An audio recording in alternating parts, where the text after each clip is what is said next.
अस्सलाम वालेकुम, मैं हूं फराज साहब। अभी हम स्टार्ट करने लगे हैं पर्सनैलिटी डिसऑर्डर, जिसमें हमकी हिस्ट्री, उनकी टाइप्स और उनकी प्रेवलेंस एवरीथिंग हम पढ़ेंगे। There are 10 different types of personality disorders. जो अगर हम हिस्ट्री डिस्क्राइब करें तो जो सबसे पुराना काम हमें नज़र आता है वो ग्रीक मैथोलॉजी में नज़र आता है, जिन्होंने कोलैरिक, सैंग्विन, फ्लेगमेटिक और मेलनकोलिक 4 तरह से डिफाइन किया था कि पर्सनैलिटी ट्रेट्स या पर्सनैलिटी टाइप ये 4 तरह की हुआ करती हैं। सेगविन को फायर करार दिया गया, फ्लेगमेटिक को वाटर करार दिया गया, मेलनकोलिक को एयर करार दिया गया और कोलेरिक को अर्थ करार दिया गया, मिट्टी के। यानी temperament wise people are divided into these 4 categories. लेकिन बहुत ही सुपरफिशियल बात थी और ख़त्म कर दी गई। 19th सेंचुरी में जो साइकोलॉजी की एक तरह से थी वेव थी, वो पागलपन और इन चीज़ों से रिलेटेड रही और बहुत ही ज़्यादा हमें डीप काम नज़र नहीं आता। जो पर्सनैलिटी डिसऑर्डर है इनके ऊपर बहुत लेट हमें काम नज़र आता है। एक्सिस 2 के अंदर सबसे पहले कैटेगराइज हुआ था पर्सनैलिटी डिसऑर्डर का और इसको ऐड किया गया था डीएसएम के क्राइटेरियाज में। डीएसएम जो अब चल रही है, तब से हमने डिफाइन करना शुरू किया है पर्सनैलिटी को। What is personality? कोई चीज़ जो परमानेंट हो, एंड्यूरिंग हो, लॉन्ग टर्म हो। A personality is an enduring pattern of inner experiences and behavior that deviates markedly from the expectation of the individual's culture, is pervasive and inflexible, and an onset in adolescence or early adulthood, is stable over time and leads to distress and impairment. जैसा कि personality तो enduring patterns हैं और जो एक तरह से abnormal personality है, कोई प्रॉब्लमेटिक पर्सनैलिटीज़ हैं, वो ऐसी पर्सनैलिटीज़ होंगी जो जिनमें कोई ना कोई कल्चरल डेविएशन पाई जा रही है या किस किस्म की प्रॉब्लम्स पाई जा रही हैं। पर्सनैलिटी डिसऑर्डर को अगर हम समझना चाहें तो 2 तरह से हमारे पास मॉडल्स आते हैं, कैटेगोरिकली और डायमेंशनल। डीएसएम के मुताबिक अगर हम बात करें तो हमारे पास 10 कैटेगरीज आती हैं इसके बैकग्राउंड में, और इसको हम ज़रा देखते हैं। और उसकी जो अगर हम कहें मॉडल वाइज तो या कॉग्निटिव पैटर्न्स डिस्टर्ब है, या अफेक्टिव पैटर्न, या इमोशंस डिस्टर्ब है, या इंटरपर्सनल फंक्शनिंग डिस्टर्ब है, या इम्पल्स कंट्रोल एक पर्सन का प्रॉब्लमेटिक है। लेकिन बेसिकली हम जो अभी पढ़ते हैं, जो पैटर्न्स पढ़ते हैं, वो सारे के सारे हमारे वो हैं कि जो दरअसल डिपेंड करते हैं कॉग्निटिव पैटर्न्स के ऊपर।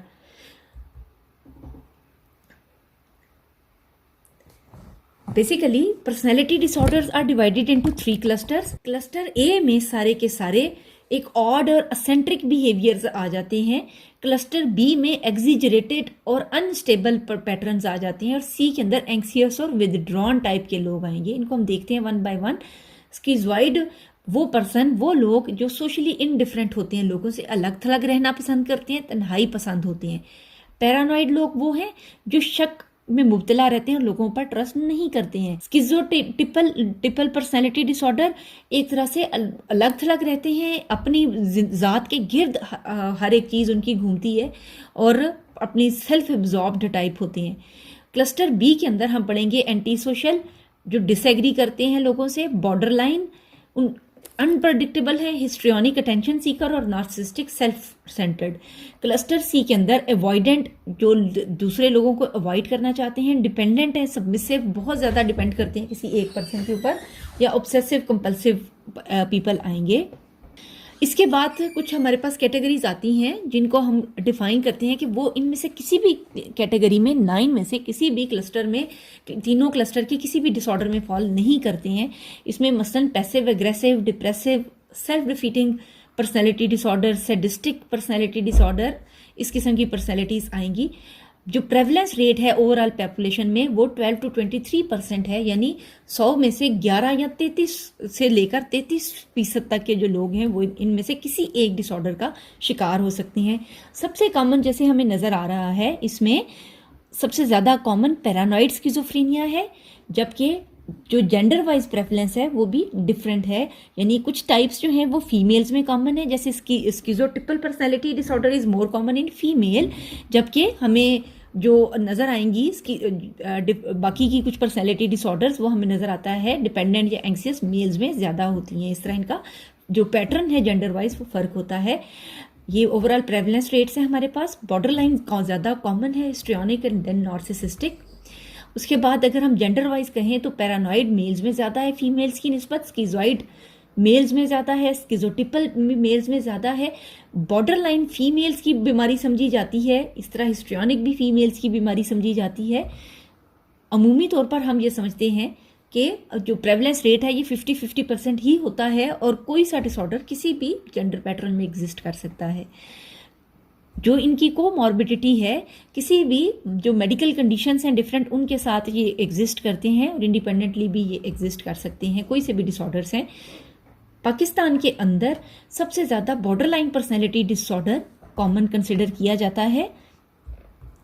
मुख्तलिफ स्टडीज़ ये कहती हैं कि जो एंटी सोशल और बॉर्डर लाइन पर्सनैलिटी डिसऑर्डर है ये टाइम के साथ, एज के साथ ख़त्म हो जाता है, लेकिन ऑब्सेसिव कंपल्सिव डिसऑर्डर या स्किज़ोटिपल पर्सनैलिटी डिसऑर्डर एज के साथ ख़त्म नहीं होता। हमारे पास कुछ पैटर्न्स हैं। फैमिली पैटर्न्स में अगर हम बात करें तो ये personality disorders tend to run in families, they are genetically determined. और कुछ डिसऑर्डर्स हैं जिनमें जेनेटिक टेंडेंसीज नहीं है। चूंकि 9 क्लस्टर्स हैं इसलिए ये चीज़ें हमारे पास डिफरेंट तरीके से, हमारे पास डिफरेंट फाइंडिंग्स आती हैं। अब हम इसकी टियोलॉजी के ऊपर आते हैं जो सबसे इंपॉर्टेंट होती है। रीजंस क्या हैं?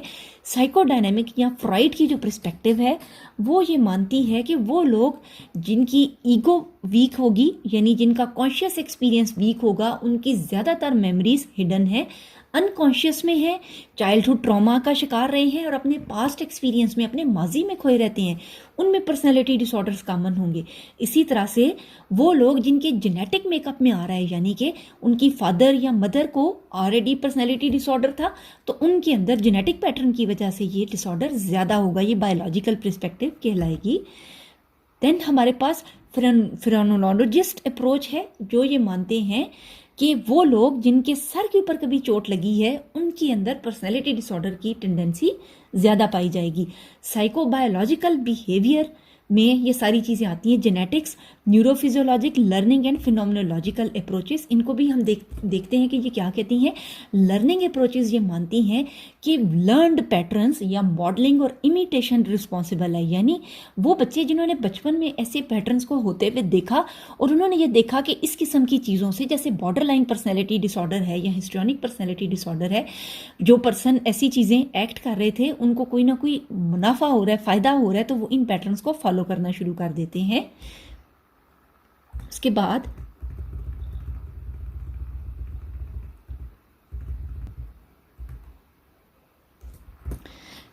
हमारे पास है सोशियो कल्चरल फैक्टर्स, यानी कल्चर, फैमिली, नॉर्म्स और वैल्यूज किसी कल्चर की मैटर करती हैं ज़्यादा किसी भी पर्सनैलिटी डिसऑर्डर के लिए। पैरानॉइड पर्सनैलिटी डिसऑर्डर में जो परवेसिव फीचर्स हैं, suspiciousness, mistrust, living in isolation, इसके अलावा प्रॉब्लम विद क्लोज रिलेशनशिप, यानी वो पर्सन जो दूसरों पर शक करते हैं, लोगों पर ट्रस्ट नहीं करते हैं, चाहे कोई एविडेंट रीज़न नहीं होती है, इसके बावजूद उनका रवैया लोगों के साथ शकी हुआ करता है। ये 6 क्राइटेरियाज में से 4 प्रेजेंट होंगे तो हम इस डिसऑर्डर को कंसिडर करेंगे। इनमें टाइम ड्यूरेशन नहीं होती है, यूजुअली ये लाइफ टाइम पैटर्न्स इख्तियार करते हैं। वो लोग जो किसी भी सब्सटेंस अब्यूज़ के ऊपर है या उनको ऑलरेडी ऑब्सेसिव कंपल्सिव डिसऑर्डर है, कोई ना कोई फोबिया है, उनके अंदर ये टेंडेंसी ज़्यादा होगी। ये चीज़ कोमॉर्बिडिटी कहलाती है। इटियोलॉजी में अगेन जैसे हम पहले पढ़ चुके हैं, ये जो मेन साइकोडायनामिक पर्सपेक्टिव है, mechanism of projection. Projection means कि दरअसल this person is suspicious but he thinks that the other person is suspicious about me. वो चीज़ जो उसकी अपनी पर्सनैलिटी का हिस्सा है उसे दूसरों में नजर आनी शुरू हो जाती है। इसके अलावा साइकोडायनामिक पर्सपेक्टिव, यानी वो बच्चे जिन्होंने बचपन में देखा है कि उनके पेरेंट्स डिमांडिंग है, डिस्टेंट है, रिजिड है, ओवरली कंट्रोलिंग है और रिजेक्टिंग मदर्स हैं, उनके अंदर जो पैरानॉइड पर्सनैलिटी डिसऑर्डर है ये पैदा होने का चांस ज़्यादा होगा। उसके बाद जो कॉग्निटिव पर्सपेक्टिव है वो ये एज्यूम करती है people are evil and people will attack you if given the chance, यानी उनका थिंकिंग पैटर्न ही यही होता है कि दूसरे लोग बहुत बुरे हैं और वो नेगेटिवली ही बिहेव करेंगे। जो बेक कॉग्निटिव मॉडल है वो इस बारे में क्या कहता है कि पुअर सोशल स्किल्स ट्रेनिंग और external attribution of blame as a mean of reducing anxiety. जो ही एंजाइटी होती है तो वो विद इन पर्सन फॉल्ट तलाश नहीं करते, बल्कि वो किसी दूसरे के ऊपर इस चीज़ को प्रोजेक्ट करने की कोशिश करते हैं। इस तरह डिफरेंट जो आई हैं हमारे पास थेरीज आई हैं वो ऑलमोस्ट एक ही तरह की अंडरस्टैंडिंग हमें देती हैं और मिलती जुलती पर्सपेक्टिव बयान करती हैं। बायोलॉजिकल थेरिस्ट्स क्या मानते हैं, अगर एक जो ट्विन स्टडीज़ हैं, अगर एक ट्विन को पैरानॉइड पर्सनैलिटी डिसऑर्डर है तो दूसरे ट्विन को भी पैरानॉइड पर्सनैलिटी डिसऑर्डर होने का चांस बहुत ज़्यादा रहा है। ये इसका डायग्नोस्टिक क्राइटेरिया है। 4 अगर क्राइटेरियाज फुलफिल होते हैं इनमें से तो हम इसको कंसिडर करेंगे कि the person is suffering from paranoid schizophrenia, paranoid personality disorder. Schizoid personality disorder है उसके बाद।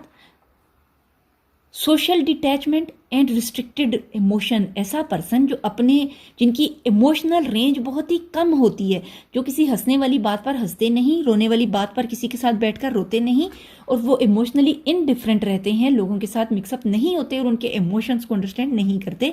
पॉइंट्स क्या लिखे हुए हैं हमारे पास? Social isolation and lack of desire for intimacy, कि वो किसी के साथ इंटीमेट होना पसंद नहीं करते। सोशली कोल्ड और एलूफ होते हैं, लोनर्स होते हैं, they do not want to interact with the other people.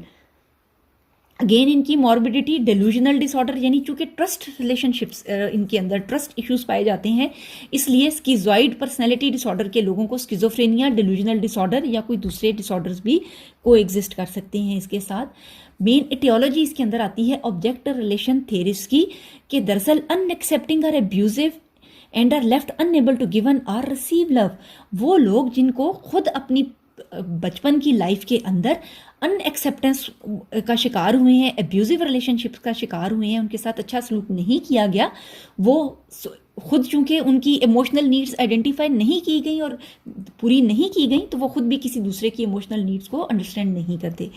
Cognitive theorist मानते हैं कि the thoughts tend to be vague and empty, उनकी जो थॉट पैड प्रोसेस है वो बहुत एम्प्टी होता है, उनकी वोकेबुलरी और रेंज ऑफ इमोशन बहुत रिस्ट्रिक्टेड होती है, रिच एक्सपीरियंसेस नहीं होते, and they have trouble scanning them for appropriate response. Cultural perspective में वो कल्चर जो ज़्यादा मटेरियलिस्टिक है, उनके अंदर ये चीज़ ज़्यादा होगी, जिसको हम इमोशनल फ्रीजिंग का नाम देते हैं। Some cultures are called emotionally freeze cultures. Solitary activities, वो कल्चर्स जहाँ पर मशीन का काम है, कंप्यूटर का काम है और सोशल इंटरेक्शन कम है, वहाँ पर ये डिसऑर्डर ज़्यादा होगा। कंस्ट्रिक्टेड अफेक्ट, ऐसे कल्चर्स जो कि एक्सप्रेशन ऑफ इमोशन को इनकरेज नहीं करते, वहाँ पर ये डिसऑर्डर ज़्यादा होगा। डिफेक्ट्स इन कम्युनिकेशन, बचपन में कम्युनिकेशन स्किल्स नहीं सीखी, उसके अलावा बाद में जो अप्रोप्रिएट लर्निंग स्किल्स थी वो नहीं सीखी, इस सूरत में भी ऐसे लोगों में इमोशनल रेंज कम होगी। उसके अलावा ये नोटिस किया गया है कि इमिग्रेंट्स या वो लोग जो ऐसे कल्चर्स में रहते हैं जहाँ पर उनको लैंग्वेज बैरियर्स हैं या वहाँ पर उनके जो लोग हैं, इनहेबिटेंट्स हैं, उनके साथ इंटरेक्शन कम है, वो एक दूसरे की इमोशनल नीड्स को अंडरस्टैंड नहीं कर पाते, उनके बच्चे स्पेशली इस सोशल एलूफनेस का शिकार ज़्यादा हो सकते हैं। डायग्नोस्टिक क्राइटेरिया अगेन गिवन होगा, 4 सिम्टम्स अगर फुलफिल होते हैं for a long time period तो हम इसको स्किज़ॉइड पर्सनैलिटी डिसऑर्डर करेंगे। मैं ज़रा तेज़ी से चलती हूँ क्योंकि ये बहुत ज़्यादा है और बहुत लंबी क्लिप बन जाती है। स्किज़ोटिपल पर्सनैलिटी डिसऑर्डर क्लस्टर ए का 3rd डिसऑर्डर है। दोनों में थोड़ा सा डिफरेंस आता है और अक्सर लोग इसको एक तरह से मिक्स कर देते हैं। Social and interpersonal deficits marked by acute discomfort, reduced capacity for close relationship as well as cognitive or perceptual distortion, eccentricities of behaviour and ideas of reference, ये सारे डिस्प्ले होते हैं। इनको हम देखते हैं कि वन बाय वन इन सब चीज़ों का क्या मतलब है। अगेन कोमॉर्बिडिटी स्किज़ोफ्रेनिया के साथ भी है, मूड डिसऑर्डर्स के साथ भी है और कुछ दूसरे डिसऑर्डर्स के साथ भी पाई जाती है। Pervasive culturally determined characteristics particularly those regarding religious beliefs and rituals can appear to be schizotypal to the uninformed outsider. जैसा कि ऐसे लोगों का क्या मानना होता है, दोनों में डिफरेंस क्या है। जो स्किज़ॉइड पर्सनैलिटी डिसऑर्डर है वो लोनर्स है, लेकिन उनको most of the time they are very comfortable with it. लेकिन जो स्किज़ोटिपल पर्सनैलिटी डिसऑर्डर के लोग हैं, इनके पास दरअसल कोई ना कोई ऐसे बिलीव्स पाए जाते हैं जिसकी वजह से ये अलूफ और आइसोलेटेड रहते हैं। इनकी जो बिहेवियर्स हैं, ये समटाइम कुछ रिचुअल्स परफॉर्म करते रहेंगे।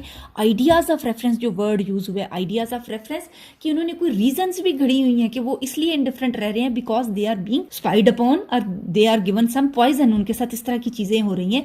तो ये क्लोज टू है डेलूजनल डिसऑर्डर और स्किज़ोफ्रेनिया से, लेकिन ये पूरे क्राइटेरियाज फुलफिल नहीं करेंगे मेजर डिसऑर्डर्स के, स्किज़ोफ्रेनिया वगैरह के, इसलिए हम इनको इस अलग कैटेगरी में डालते हैं, उनको एक पर्सनैलिटी डिसऑर्डर में हम डालते हैं। जो एटियोलॉजी है उसमें एक मेजर हमें पॉइंट नजर आ रहा है, defects in attention and short term memory में contribute to this disorder. Biological factors में high activity of neurotransmitter dopamine, अब हाई एक्टिविटी हमें स्किज़ोफ्रेनिया में भी नजर आती है डोपामीन की, enlarged brain ventricle again schizophrenia में भी पाए जाते हैं, smaller temporal loops and loss of grey matter. Somehow जो स्किज़ोटिपल पर्सनैलिटी डिसऑर्डर है ये रिलेटेड हो सकती है लेटर ऑन लेट स्किज़ोफ्रेनिया की ऑनसेट के ऊपर भी। डायग्नोस्टिक क्राइटेरिया है ideas of reference, odd beliefs, magical thinking that influence behaviour and inconsistent with subcultural norms, superstitious beliefs हैं, सिक्स्थ सेंस है, टेलीपैथी है, इस किस्म की बातें करेंगे, बिजार फैंटेसीज की बातें करेंगे, और their mind is pre occupied with unusual things और अनयूजुअल परसेप्चुअल एक्सपीरियंसेस। वो लोग जो सम टाइम बहुत ही अजीबोगरीब रिलीजियस एक तरह से माइंड सेट रखते हैं, अजीब किस्म की टेक्स्ट्स पढ़ते हैं, इसी चीज़ें करते हैं, उनके अंदर ये स्टीरियोटिपिकल थिंकिंग पैटर्न होने के चांसेस ज़्यादा हैं। इनमें भी जो इनके जो बिलीफ सिस्टम है उसकी वजह से कंस्ट्रिक्टेड अफेक्ट है, यानी इमोशनल रेंज कम है, क्लोज रिलेशनशिप्स नहीं बनाते, सोशली आइसोलेट रहते हैं, लेकिन थोड़ी सी वही बात है कि रीजंस फर्क हुआ करती हैं। डिफरेंशियल डायग्नोसिस हम इन सब डिसऑर्डर का करेंगे जो आपको स्क्रीन पे नजर आ रही हैं। नेक्स्ट हमारे पास क्लस्टर बी स्टार्ट होता है जो कि हम अगली क्लिप में शुरू करेंगे। क्लस्टर ए हमने भी पढ़े हैं और हमने इसकी थोड़ी सी हिस्ट्री डिस्कस की है, क्लस्टर बी हम नेक्स्ट क्लिप में शामिल करेंगे। अल्लाह हाफिज।